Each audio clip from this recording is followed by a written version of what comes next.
এই বাংলাদেশের মাটিতে কেউ এসে ওলামায়ে কেরামদেরকে আঘাত করবে, ওলামায়ে কেরামের রক্তপাত করবে, এটা বাংলার জমিনের আলেমরা কখনোই এটা মেনে নিতে পারে না, ঠিক না?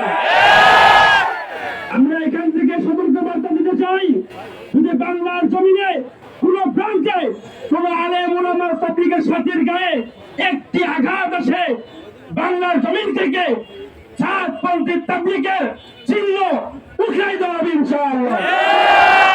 মহতারাম হাজিরিন, আমি কিশোরগঞ্জবাসীদেরকে আহ্বান করতে চাই, কিশোরগঞ্জের মাটিতে ওদের কোন মশওয়ারা হবে না, ওদের কোন তাবলীগের জামাত আসতে পারবে না।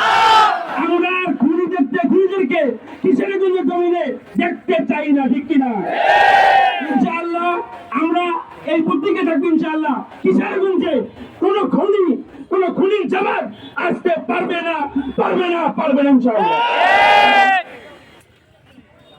মাশাআল্লাহ। এরপর আমাদের সামনে বক্তব্য নিয়ে আসছেন হাফেজ শরীফুল ইসলাম। হাফেজ শরীফুল ইসলাম।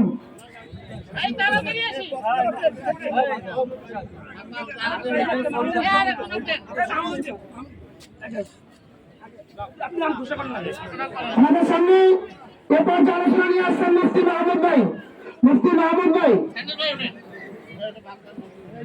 সম্মানিত হাজিরিন, আজকে আমাদের এই মিছিল থেকে একথা স্পষ্ট হয়ে গেছে এবং সারা বাংলাদেশ ব্যাপী যে আলোচনা চলতেছে যে আমাদের কর্মসূচি একথা ঘোষণা করে যে প্রশাসনকে সহ এবং আমাদের বিচার নিয়ম সহ যত ওলামায়ে কেরাম আছে আমাদেরকে একথার উপর একপত্র থাকতে হবে যে জাতপন্থীর কোন আমল আমাদের থানায় দেওয়া হবে না, কোন মসজিদে ঢুকতে দেওয়া হবে না, তাদের কোনো বসানো হবে না। একথা আমরা সকলেই জানছি যে আমাদেরকে আমাদের ভাইদেরকে তাহাজ্জুদ অবস্থায় এবং নামাজরত অবস্থায় যারা হত্যা করে এই খুনিদেরকে আমরা বাংলাদেশে থাকতে দেওয়া হবে না। এবং প্রশাসনকে আমি বলতে চাই যে যারা আমাদের কিশোরগঞ্জ থেকে যারা খুনিদের অংশগ্রহণ করেছে তাদেরকে আইনের আওতায় আনার জন্য আমরা উদ্যত আহ্বান জানাই প্রশাসনকে। এরপর আমাদের সামনে আলোচনা নিয়ে আসবেন মুফতি আবু উবায়দা ভাই। نحمده ونصلي على رسوله الكريم أما بعد قال رسول الله صلى الله عليه وسلم الدين النصيحة। সম্মানিত উপস্থিতি, আমি আপনাদের সামনে ছোট্ট একটা হিস্ট্রি শোনাই। আমাদের সকলের জানা ইসরায়েলের ইহুদি সম্প্রদায় যারা আছেন তারা জাতি হিসাবে সম্প্রদায় হিসাবে তাদের ইতিহাস অনেক সমৃদ্ধশীল। আল্লাহ তাআলা তাদেরকে শত সহস্র নিয়ামত দান করেছিলেন এবং তাদের গোত্র থেকে অনেক অসংখ্য নবীগণ প্রেরণ করেছেন। তারপরে তাদের ব্যাপারে পবিত্র কোরআনুল কারীমে আসছে দুরবাত আলাইহিমুজ জিল্লাতু ওয়াল মাসকানা।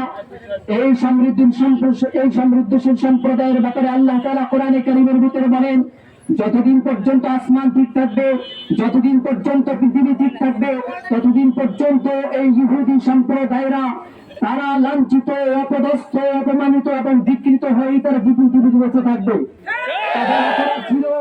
তাদের অপরাধ ছিল কোরআনে কারীম বলেন তাদের অপরাধ ছিল ওয়ায়াকতুলুনান নাবিয়্যিনা বিগাইরিল হক, তারা নবীগণকে হত্যা করেছে।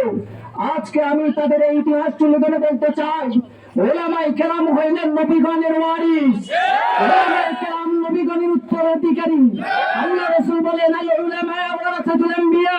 সুতরাং বাংলার জমিনে যদি কোনো ওলামায়ে কেরামের উপর আক্রমণ হয়, যদি কেউ ওলামায়ে কেরামের উপর আক্রমণ করে, তাহলে আমরা বুঝবো ইহুদি সম্প্রদায় যেমন নবীগণকে হত্যা করার কারণে তারা অপমানিত, অপদস্থ, বিকৃত হয়েছে, তাদের ওলামায়ে কেরামকে যারা অপমান করবে, তাদেরকে যারা হত্যা করবে, তাদেরকে যারা অপমানিত করবে, ইহুদিদের ন্যায় তারা বিকৃত, অপমানিত এবং লাঞ্ছিত হবে।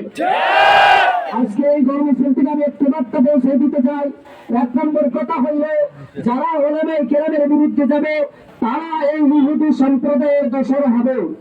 দুই নম্বর কথা, আমরা ওলামায়ে কেরামের আদর্শ লালন করি, আমরা ওলামায়ে কেরামের আদর্শ লালন করি, আমরা আমাদের ওলামায়ে কেরাম আমাদের ছেলে তাজ।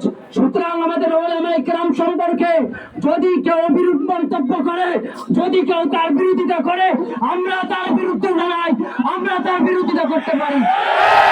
ওলামায়ে কেরাম সম্পর্কে, আব্দুল মালিক সাহেব দামাত বরকাতুহু সম্পর্কে, মামুনুল হক সম্পর্কে, সাখাওয়াত রাজু সম্পর্কে, বড় বড় ওলামায়ে কেরাম সম্পর্কে, তাওয়ালিবের তাওয়াতু তাবলীগের মুরব্বী জুবায়ের সাহেব সম্পর্কে যারা বিরূপ মন্তব্য করে, আমরা তাদের আদর্শ লালন করি। কিশোরগঞ্জের জমিনে আজকে আমরা খোলামেলা বলতে চাই, ওপেন বলতে চাই। অনেককে দেখি ফেসবুকে ছোট্ট ছোট্ট প্রশ্ন নেয়, তাদেরকে বলতে চাই যদি সাহস থাকে সামনে আসো। আসলে গণমিছিল করে বলতে চাই আমি ওলামায়ে কেরামের আদর্শ আমরা লালন করি। সুতরাং তাদের ইজ্জত সম্মান আমাদের কাছে আমানত, আমাদের জীবন দিয়ে হলো আমরা এই আমানতকে রক্ষা করবো ইনশাআল্লাহ। পরিশেষে একটি কথা বলতে চাই, মসজিদের মেম্বার আমাদের আমানত।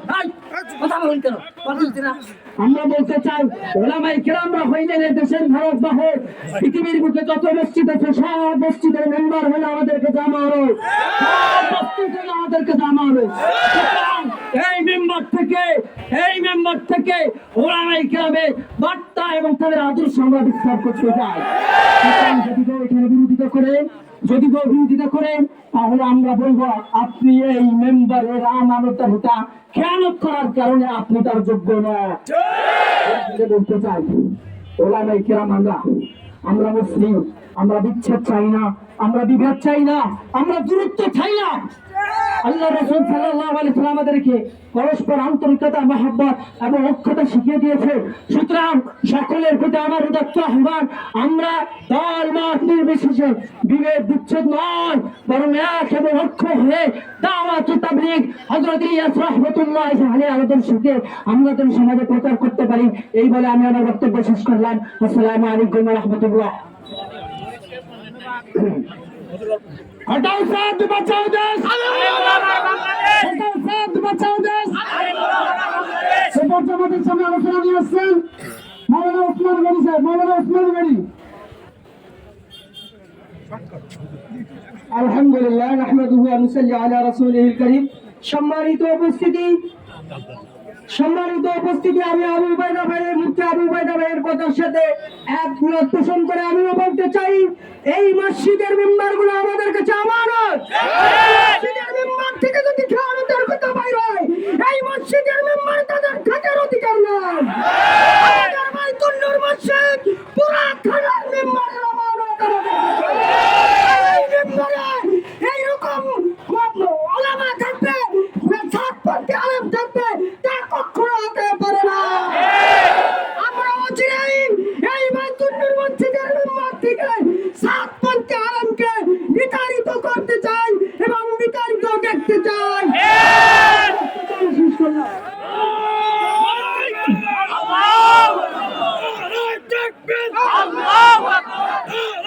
আমাদের সঙ্গে আলোচনা নিয়ে আসছেন মুফতি শহীদুল ইসলাম। আসসালামু আলাইকুম ওয়া রাহমাতুল্লাহি ওয়া বারাকাতুহু। আলহামদুলিল্লাহি ওয়া সালাতু আলাইহি আম্মা বা'দ। আউযু বিল্লাহি মিনাশ শাইতানির রাজীম। বিসমিল্লাহির রহমানির রহিম। ওয়া কুল জাআল হাক্কু ওয়া যাহাকাল বাতিল ইন্নাল বাতিলা কানা যাহুকা। সাদাকাল্লাহু মাওলানা আযীম। কথা অনেক হয়ে গিয়েছে, আমি আপনাদের সামনে দুটি কথা বলতে চাই। এক নম্বর, মাওলানা সাদ হাদাহুল্লাহ আজকের এই বিক্ষোভ মিছিলের পর থেকে আজকের থেকে তাকে আর কোনোদিন মাওলানা বলবেন না। কথা বলেন ঠিক কিনা? তার নাম আজকে থেকে মিস্টার সাদ। সে ইহুদিদের দালাল, সে ইসরায়েলে সফর করেছে। অতএব কোন সাদ বাহিনী বাংলাদেশ সহ কিশোরগঞ্জ সহ কোন জেলা উপজেলা থানায় তাদের কোন ধরনের কার্যক্রম চলতে দেওয়া হবে না, আলোচনা হবে না। দ্বিতীয় নাম্বার, সাদ বাহিনী এই সাদ গ্রুপ আমরা ইতিপূর্বে জানতাম তারা উগ্র, কিন্তু টঙ্গীর ময়দানে মুসলমানের রক্ত ঝরিয়ে তারা প্রমাণ করেছে তারা সন্ত্রাস। কথা ঠিক কিনা? কোন মুসলমানকে হত্যা করতে পারে না। আপনাদের উসুল ইকরামুল মুসলিমিন, সেই ইকরামুল মুসলিমিন আজকে কোথায় গেল? ওলামায়ে কেরামের রক্ত ঝরিয়ে আপনারা দিন প্রতিষ্ঠা করবেন। অতএব প্রতিটা মসজিদে মসজিদে মাদ্রাসায় মাদ্রাসায় ব্যানার লাগিয়ে দেন আজকের মিছিলের পর থেকে, বিক্ষোভ সমাবেশের পক্ষ থেকে, যে সাদ বাহিনীর কোন ধরনের কার্যক্রম মসজিদে চলতে দেওয়া হবে না।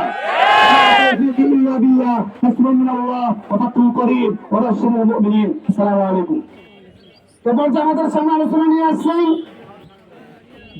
মৌলানা জয়নাল হুজুর। আসসালামু আলাইকুম ওয়া রাহমাতুল্লাহ। আলহামদুলিল্লাহ, আপনারা হয়তো জানেন সারা পৃথিবীর মধ্যে জামাতে তাবলীগ যে মেহনত চলতেছে, এটা হচ্ছে একটা শান্তিপ্রিয় ইসলামের একটা রুকন। কি বলেন? এই শান্তিপ্রিয় এই দলের আমাদের আগেই মুরব্বী ছিল মাওলানা সাদ সাহেব। কি বলেন? এই মাওলানা সাদ সাহেব এই ক্ষমতার মসনদে যাওয়ার পরে আল্লাহ এবং আল্লাহ রাসূলকে ভুলে যে তার নিজের আমিরত্ব গর্ব করতে চাচ্ছে, যার ফলে আমাদের শান্তিপ্রিয় ওলামায়ে কেরাম এই সাদের বিরুদ্ধে সোচ্চার হয়েছেন যে ইনি ক্ষমতা পাওয়ার পরে, আমিরত্ব পাওয়ার পরে পথভ্রষ্ট হয়ে জাহান্নামের পথে পা বাড়াচ্ছেন। আমরা চাইছিলাম সারা বিশ্বের ওলামায়ে কেরাম তাকে আমির বানার পরেই যে আমিরের জায়গা তাকে স্থান দেওয়া হয়েছে, সেই আমিরের স্থানেতে যায় নামাজের জায়গায় সূরা কেরাত না পড়ে ওলামায়ে কেরামদের বিরুদ্ধে সূরা কেরাত পড়া শুরু করছে। এই জন্য তামাম পৃথিবীর সমস্ত ওলামায়ে কেরাম এই সাদ সাহেবের বিরুদ্ধে, সাদ সাহেব যে গোমরা হয়ে গেছে, তামাম বাংলাদেশের সমস্ত ওলামায়ে কেরাম মাদ্রাসা থেকে আওয়াজ এসেছে, এই বাংলার জমিনে এই গোমরাহি সাদের জায়গা আর কথা আমরা শুনতে চাই না। এই জন্য আমরা কিশোরগঞ্জের সমস্ত ওলামায়ে কেরামদের একটু আহ্বান জানাই। আমরা বিভিন্ন এলাকা থেকে এসেছি, আমি মাগুরা এলাকা থেকে এসেছি। আমি ঘোষণা করলাম মাগুরা ইউনিয়নে কোন মসজিদে এই গোমরাহি সাদের অনুসারী মসজিদে ঢুকতে শান্তি নষ্ট করতে পারে না। এই জন্য আপনাদের এই কিশোরগঞ্জের ওলামায়ে কেরামদের কাছে আমি বিনত আহ্বান জানাই, যারা মুরব্বীরা আছেন তাদেরকে আহ্বান জানাই, এই কিশোরগঞ্জের মাটি হচ্ছে ওলামায়ে কেরামদের মাটি। এই ওলামায়ে কেরামদের মাটিতে, এই ওলামায়ে কেরামদের মেম্বারে বসে সাদ সাহেবের গোমরাহি এই আলেম ওলামারা, পথভ্রষ্ট আলেম ওলামা আর যেন কথা বলতে না পারে, এই বলে আমার বক্তব্য শেষ করলাম। আসসালামু আলাইকুম ওয়া রাহমাতুল্লাহ। এরপর আমাদের সামনে আলোচনা নিয়ে আসছেন বাংলার বাজার মসজিদের ইমাম ও খতিব হযরত মাওলানা ইরশাদুল হক সাহেব।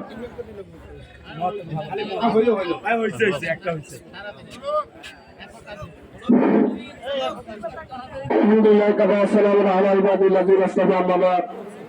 আউযু বিল্লাহি মিনাশ শাইতানির রাজিম। বিসমিল্লাহির রাহমানির রাহিম। আকুল জাআল হাক্কু জাআকাল বাতিল ইন্নাল বাতিলা কানা যাহুকা। সাদাকাল্লাহুল আযীম। সাদাকাতুল ইউসুফ ওয়া বালাওয়াতি চলেছে।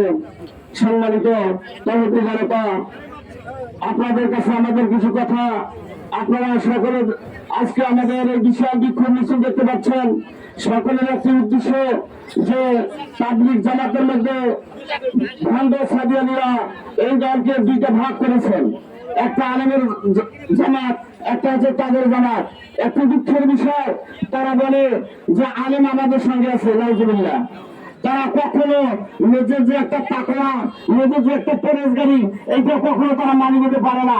তারা অহংকারী কথা বলে যে আলেমরা, ওলামায়ে কেরামরা আমাদের সঙ্গে আছে। এটা কথা ঠিক? ঠিক? ওরা ওলামায়ে কেরামদের সঙ্গে থাকবে না ওলামায়ে কেরামদের সঙ্গে থাকবে? কারণ তাদের যে মূল ভিত্তি, যেটা মূল ভিত্তি, যিনি সাদ, তিনি হচ্ছে বেয়াদব। আর বেয়াদবের অনুসরণে বেয়াদবই হবে। কখনো তার তাকওয়া বানাতে পারে না। তার প্রমাণ দেখুন আমাদের টঙ্গীর ময়দান। তারা তাবলীগ করে, যারা ইকরাম করে, যারা কোন জামাতের তাবলীগ জামাতের লোক, তারা গভীরতে তাহাজ্জুদের সময় ওলামায়ে কেরামকে 5 মিনিট জবাই করে, তারা তাবলীগ হতে পারে না। আজকে দেখেন একটা দেশ সরকার দিতে চাই, ইংলিশ সরকারকে, ব্রিটিশ সরকারকে ওলামায়ে কেরামের রক্তের বিনিময়ে দেশ থেকে বিতাড়িত করা হয়েছে। আজকে আজকে তাবলীগ জামাতে যারা বিরোধিতা করতেছেন, এই ওলামায়ে কেরামের রক্তের বিনিময়ে তাদেরকে বাংলার জমিন থেকে সাদের অনুসারী যারা আছে, সাদের অনুসারী যারা আছে, তাদেরকে বাংলার জমিন থেকে যাইতে হবে, এর মধ্যে কোনো সন্দেহ নাই। আল্লাহ পাক রব্বুল আলামিন আমাদের সবাইকে এই তাবলীগ জামাতের সাথে জড়িত তৌফিক দান করুন, আমিন। অনেক আলোচক, কিন্তু এত সময় আমাদের হাতে নেই। এবার জামাতের সামনে আলোচনা রাখবেন মাওলানা আব্দুল কাদের সাহেব। মাওলানা আব্দুল কাদের। হামিদুল মুসাল্লি ওয়া মুসাল্লি আম্মা বাদ। আসলে আমাদের কোনো ভূমিকা নাই, সংক্ষিপ্ত ভাবে কথাটা বলবো। তা হচ্ছে এখানে অনেকে আলোচনা করলো যে প্রত্যেকটি মসজিদের যে মেম্বারটা আছে, ওই মেম্বারটা যাতে আমাদের জুবাই সাহেব অর্থাৎ হকপন্থীদের পক্ষে থাকে।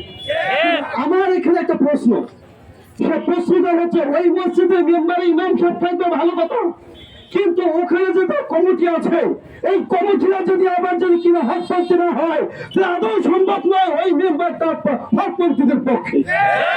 তাই সমস্ত তাওহীদি জনতা, আমি আপনাদেরকে লক্ষ্য করে বলবো, আপনি যে আল্লাহ রাসূলকে ভালোবাসেন, আল্লাহকে ভালোবাসেন, উলামায়ে কেরামকে ভালোবাসেন, অবশ্যই অবশ্যই এই হকের পক্ষ থেকে এই বাংলাদেশে হকের ঝান্ডা হাতে নিয়ে এই লড়াই চালাইতে হবে।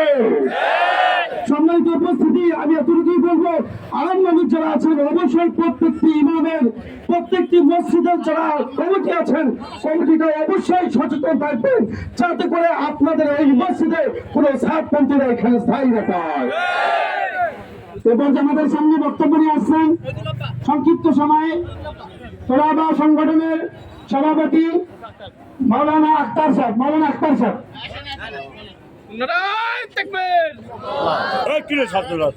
حامدا ومصليا ومسلما أما بعد وقل جاء الحق وزهق الباطل إن الباطل كان زهوقا। সংগ্রামী প্রিয় উপস্থিতি, আপনারা সকলেই জানেন আমরা যে বিষয়টা নিয়ে আজকে সকলে একত্রিত হয়েছি, সে বিষয়টা হচ্ছে এই বাংলার মাটিতে কোনো সাতপন্থীদের জায়গা হবে না, কোন সন্ত্রাসীদের জায়গা এই বাংলার মাটিতে হতে দেওয়া যাবে না। এই লক্ষ্যকে সামনে রেখে আমরা আমাদের কিশোরগঞ্জ ইউনিয়নের বাইতুলের ইমাম সাহেবের ব্যাপারে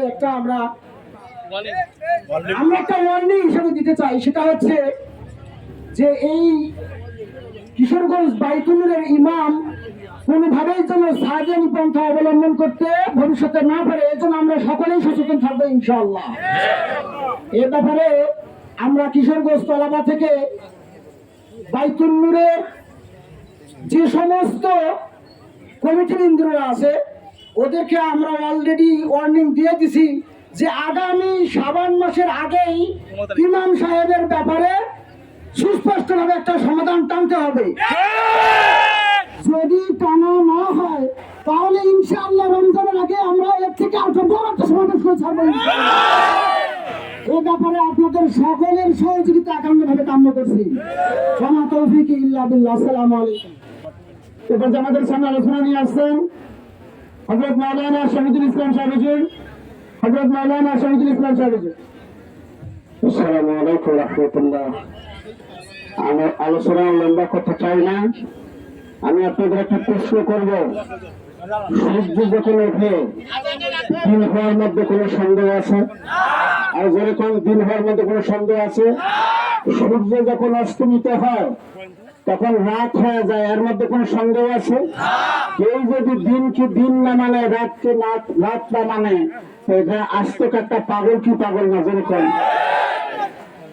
শোনেন, স্পষ্ট একটা কথা বলি, নবীজির হাদিস আল মারউ মা মান আহাব্বা, তিরমিজির হাদিস, যার সঙ্গে যে মহব্বত করবে তার সঙ্গে হাসরের ময়দানে তার সাক্ষাৎ হবে। পরিষ্কার ভাবে বলি, হা মানে কোরআন, যারা উলামায়ে হক্কানি, যারা সত্যিকারে আলেম, দ্বীনি দায়িত্বের নেতা, এবং এরাই হলো দায়িত্বশীল। যেরকম কথা ঠিক না দেখো, দায়িত্ব দ্বীনি দায়িত্ব পালন করতে পারে না, কি বলার কথা ঠিক না দেখো। সুতরাং আমরা সুস্থর হয়ে যাই, উলামায়ে কেরামের মাধ্যমে তাবলীগের কাজ চলবে, বলেন ঠিক না দেখে। উলামায়ে কেরামের মাধ্যমে মাধ্যমেই তাবলীগের কাজ করবে। বলেন ঠিক না ঠিক? একদম সুস্বার হয়ে থাকবো। কোন সাতপন্থীর জামাত কোন এলাকায় কোন মসজিদ নিয়ে প্রবেশ করতে না পারে। আল্লাহ পাক যেন আমাদেরকে শক্তি নিয়ে এই দিনই কাজ করার তৌফিক দান করে। ওয়াখিরি দাওয়ানা আলহামদুলিল্লাহ রাব্বিল আলামিন। এরপর যে আমাদের সামনে আলোচনা নিয়ে আসবেন হযরত মাওলানা আব্দুস সামাদ সাহেব। হযরত মাওলানা আব্দুস সামাদ সাহেব। আসসালামু আলাইকুম ওয়া রাহমাতুল্লাহ। একদল আলেমকে দেখতে যাওয়ার জন্য রেডি। কিয়ামতের দিন আল্লাহ বলবেন থামো। বলে আল্লাহ কি থামবো? বলে তোমার দায়িত্ব আছে। বলে কি দায়িত্ব? দুনিয়ার তো মেলা দায়িত্ব পালন করছি, ইমামতি পালন করছি, মুয়াজ্জিনগিরি পালন করছি, মাদ্রাসার দায়িত্ব পালন করছি। কি কথা ঠিক না? এখানে আবার কি দায়িত্ব?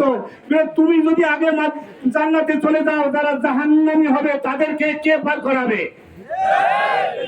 এই জন্য আলেমের দরকার দুনিয়ায় আছে, আখিরাতেও আছে। আলেম ছাড়া এই দেশে কোনো তাবলীগ চলতে পারে না। আর একটা কথা বলবো, ওয়াসিফুল ইসলাম সাহেব আপনাদের নেতা। ওয়াসিফুল ইসলাম সাহেব প্রথম আলো হলো ইন্ডিয়ার দালাল, রয়ের এজেন্ট। প্রথম আলোর সাথে তার সম্পৃক্ত এবং তাবলীগের যারা মুরব্বী আছে তারা কোথাও কোথাও আওয়ামী লীগের সভাপতি, আওয়ামী লীগের সভাপতি। কিন্তু আপনারা জানেন না। একটা কথা শুনে রাখেন, টঙ্গীর ময়দানে রক্ত দিয়েছি, আরো দেব। তারপরেও এ দেশে সাত বাহিনীকে এ দেশে তাদের কার্যক্রম চলতে দেওয়া হবে না, হবে না, হবে না। এরপর যে আমাদের সামনে আলোচনা নিয়ে এসেছেন হযরত মাওলানা মাহমুদুল হাসান সাহেব। হযরত মাওলানা মাহমুদুল হাসান সাহেব, মুহতামিম গদা কেরামতিয়া মাদ্রাসা। আসসালামু আলাইকুম ওয়া রাহমাতুল্লাহ। নাহমাদুহু ওয়া নুসাল্লি আলা রাসূলিল কারীম, আম্মা বাদ। কথা সংক্ষিপ্ত। আপনাদের কাছে আমার একটা প্রশ্ন, দ্বীনের ব্যাপারে সবচাইতে বেশি জানে কে? আওয়াজটা জোরে বলেন, সবচাইতে কে জানে? আর একটা প্রশ্ন আপনাদের কাছে, কয় চিল্লা দিলে মসজিদের ক্ষতি হইতে পারবে? জীবন চিল্লা দিয়ে আসলেও মসজিদের কোনোদিন ক্ষতি হইতে পারবে? তাহলে ওরা কিভাবে, তাহলে ওদের অন্তর এই আলেম বিদ্বেষী কেন হইল? এই কারণেই তারা আলেম বিদ্বেষী। চিল্লা দিয়া আলেমদেরকে তারা এরকম হুমকি ধমকি দেয়। 2018 সালে আমাদেরকেও এইরকম এখানে কি দেওয়া হয়েছিল? হুমকি দেওয়া হয়েছিল। অনেকেই প্রমাণ আছেন। আমরা 2018 সালে যখন টঙ্গী ময়দানে হামলা হয়, আমরা এটার প্রতিবাদ করতে যাওয়ার কারণে আমাদেরকেও কি দেওয়া হয়েছিল? যে আলেমদের ঠ্যাং ভাঙ্গি দেব। আচ্ছা বলেন, যারা নায়েবে আলেমরা কি? এটা কে বলছে?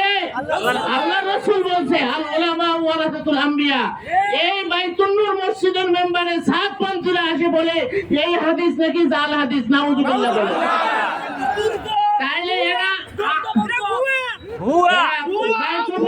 তারা এই কথা বলছে, আবার এই কথাও বলে বাইতুন নূর মেম্বারে দাঁড়ায়া যে জিবরাইল আলাইহিস সালাম যদি আসি বলে সাদের ইতাআত করা যাবে না, তারপরে আমরা সাদের ইতাআত করব। এরা কত বড় অজ্ঞ!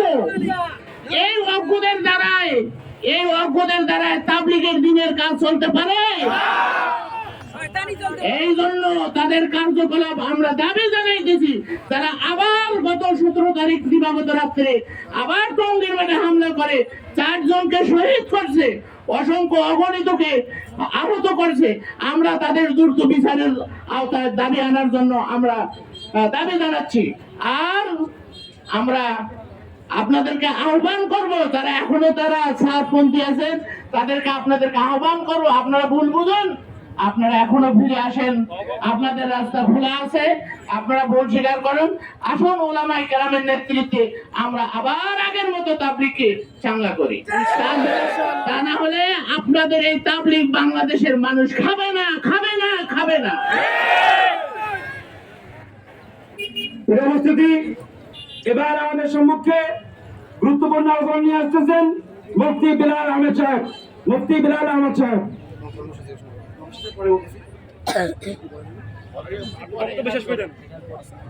সম্মানিত উপস্থিতি, আমাদের সামনে স্পষ্ট হয়ে গেছে হক আর বাতিল। হক আর বাতিল স্পষ্ট হয়ে গেছে। কারা ওলামায়ে কেরামকে টঙ্গীর ময়দানে ঘুমন্ত তাহাজ্জুদ পড়া অবস্থায় আহত করে নিহত করেছে, 4 জনকে শহীদ শাহাদাত বরণ করাইছে, এটা কারা করাইছে? মুয়াজ বিন নূরকে গ্রেফতার করার পর আরো পরিষ্কার হয়ে গেছে। যখন তাকে রিমান্ডে নেওয়া হলো, তার মুখ থেকে এই তথ্যগুলো আসলো, সে মূলত বাংলাদেশে আসছে র এবং মোসাদের কার্যক্রমকে চালু করার জন্য এই নিয়েতে আসছে। তার উদ্দেশ্যই হলো বাংলাদেশের মানুষদেরকে, এই তাবলিগ জামাতের সাধারণ মানুষদেরকে তাবলিগ থেকে মুক্ত করে দেশে অরাজকতা সৃষ্টি করবে। আর তার একটা নিষিদ্ধ সংগঠনের সঙ্গে সে জড়িত, তাও আবার এটা বড় আকারে আপনারা সবাই ফেসবুক অনলাইনের সঙ্গে জড়িত দেখেছেন যে মুয়াজ বিন নূর নিষিদ্ধ ছাত্রলীগের সংগঠনের সঙ্গে সে জড়িত। গত কয়েক যে ফ্যাসিস্ট সরকারের আমল থেকে সে তার কুচক্র মহলকে দিয়ে এরকম ভাবে অরাজকতা সৃষ্টি করার চেষ্টা করেছে। শেষ পর্যায়ে আল্লাহর মায়ের আক্কেলের ভাই কেমন দয়া খাইছে আল্লাহ পাক, কেমন বিচার আওতায় নিয়ে আসছে। এখন তাদের সংগঠনের সমস্ত কার্যক্রম, ওই তাবলিগ, ওই বন্ড সাদের সমস্ত কার্যক্রম বাংলাদেশে ইনশাআল্লাহ বন্ধ হয়ে যাবে। এই জন্য ওলামায়ে কেরামদেরকে আমি সামনে রেখে বলছি, যদি আমাদের কাজ এগিয়ে না নেওয়া হয় আর এরকম করে যদি ওদেরকে সুযোগ দেওয়া হয়, তাহলে আমাদের কার্যক্রমগুলো ধীরে ধীরে শেষ হয়ে যাবে। এই জন্য ওলামায়ে কেরাম আপনাদের কাছে সবিনয় আবেদন করি, আমরা সকলেই এই তাবলিগের মেহনতকে আমরা আঁকড়ে ধরে পরিপূর্ণভাবে এই কাজকে এগিয়ে নেওয়ার চেষ্টা করব ইনশাআল্লাহ। বাইতুল নূর মসজিদ আমাদের কিশোরগঞ্জের প্রাণ কেন্দ্র, আমাদের সবার মার্কাজ। এই মার্কাজে কোন বাতিলপন্থী, কোন সাদিয়ানির দোষর থাকতে দেওয়া হবে না। তোলাবার সংগঠনের সম্মানিত প্রেসিডিয়াম সদস্য বলেছে যে এই জায়গা থেকে আন্দোলনের ওরা টাইম নিয়েছে 15 শাবান পর্যন্ত। এরপরে যদি ওই সাদিয়ানি ইমাম এর মধ্যে তওবা করে ফিরে না আসে, আর কোন সুযোগ তার সামনে নাই। এই তওবাই দায়ী এসে করতে হবে, অন্যথায় ওই সাদিয়ানি ইমাম, খাদেম, যেই হোক না কেন, মুয়াজ্জিন, কাউকেই ছাড় দেওয়া হবে না ইনশাআল্লাহ। এবার আমাদের সামনে আলোচনা নিয়ে আসবেন, আমাদের সামনে আলোচনা নিয়ে আসবেন হযরত মাওলানা তাফাজ্জুল সাহেব হুজুর, আমাদের কিশোরগঞ্জের ওলামায়ে কেরামের মুরব্বী। আসসালামু আলাইকুম। নাহমাদুহু ওয়া নুসাল্লি আলা রাসূলিহিল কারীম, আম্মা বা'দ।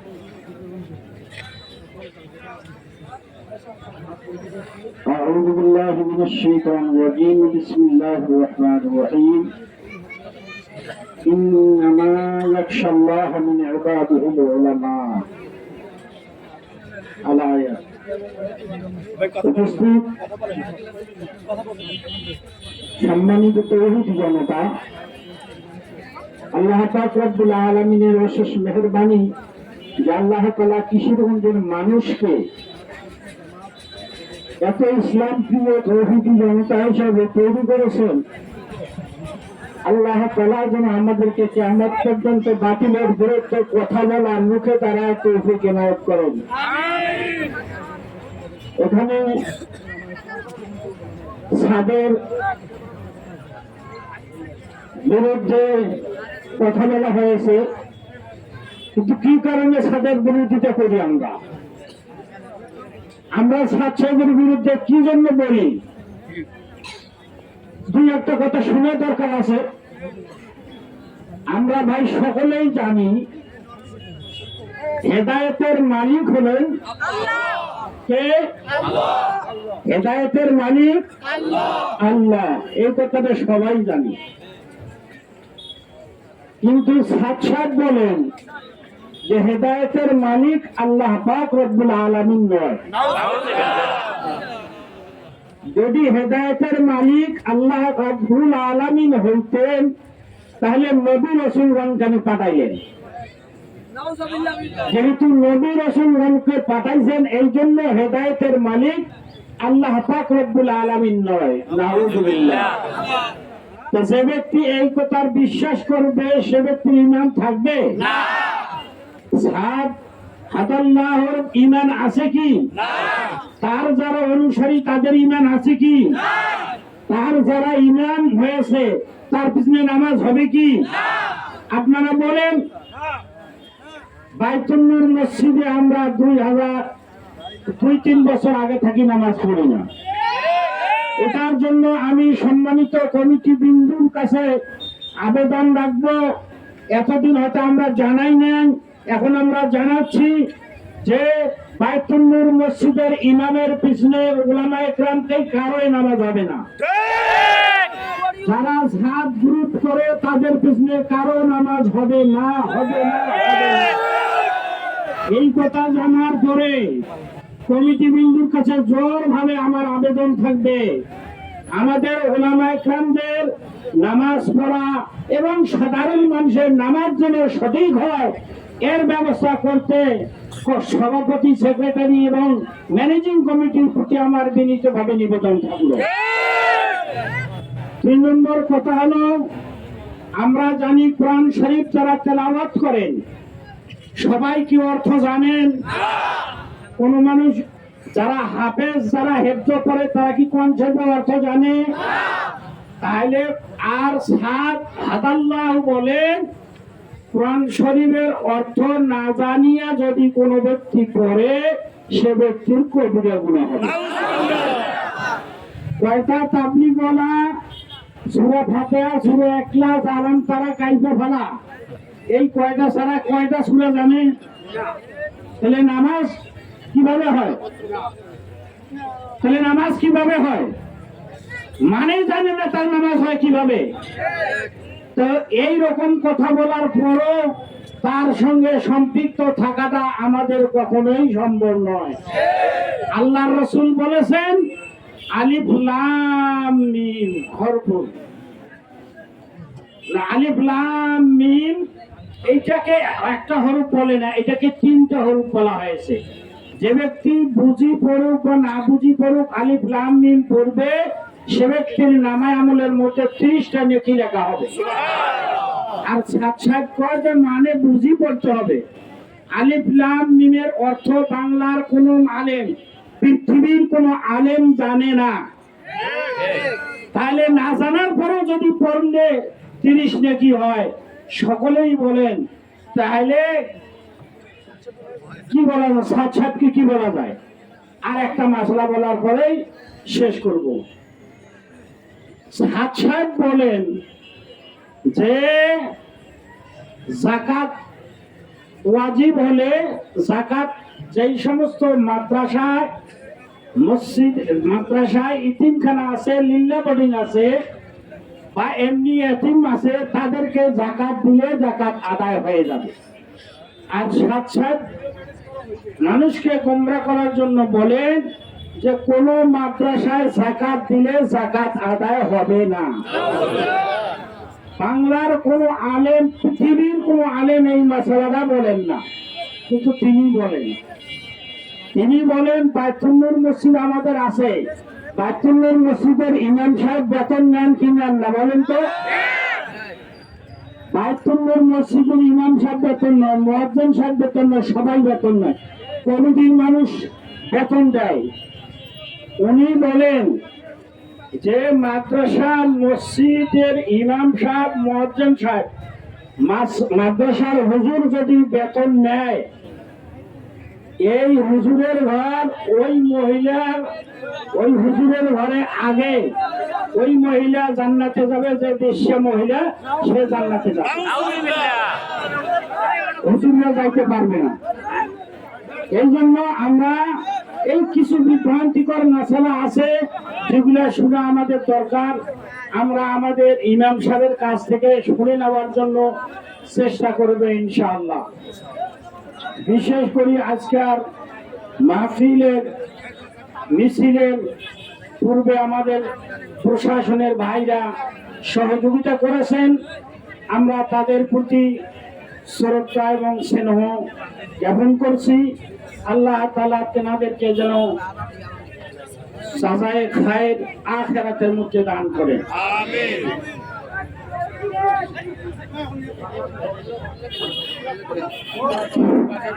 এর উপস্থিতি আজকে আমাদের বিক্ষোভ মিছিলের শেষ পর্যায়ে আজকে মিছিলের কর্মসূচি ঘোষণা করবেন মুফতি বিলাল আহমেদ সাহেব। কর্মসূচি ঘোষণা হচ্ছে। নাম্বার 1 কিশোরগঞ্জের সাতপন্থীদের সকল কার্যক্রম বন্ধ করতে হবে। নাম্বার 2 সাতপন্থীদেরকে নিষিদ্ধ সংগঠন হিসাবে ঘোষণা করতে হবে। নাম্বার 3 টঙ্গীর ইজতেমার মাঠে এই হত্যাকাণ্ডের সাথে যারা প্রত্যক্ষ বা পরোক্ষভাবে জড়িত ছিল তাদেরকে অনতি বিলম্বে গ্রেফতার করতে হবে। আমাদের কিশোরগঞ্জ এবং আরো 9টা ইউনিয়ন 8টা ইউনিয়ন থেকে যারা এই টঙ্গীর ইজতেমার মাঠে গিয়ে এই কার্যক্রমের সাথে জড়িত ছিল ওদের নাম লিস্ট করে কিশোরগঞ্জের ওলামাদেরকে জমা দিতে হবে এবং ওদের নাম থানায় দিতে হবে। নাম্বার 4 কিশোরগঞ্জের প্রাণকেন্দ্র বাইতুল নূর মসজিদ থেকে সাতপন্থী ইমামকে অনতি বিলম্বে অপসারণ করতে হবে। 5 কিশোরগঞ্জের কোন মসজিদে সাতপন্থী জামাত প্রবেশ করতে পারবে না। প্রত্যেকটা মসজিদের ইমাম ও খতিবকে উদাত্ত আহ্বান জানাচ্ছি, এখান থেকে যাওয়ার পরে সবাই একটা ব্যানার লাগিয়ে দেবেন, এই মসজিদে সাতপন্থী কোন জামাতের প্রবেশ অধিকার নাই।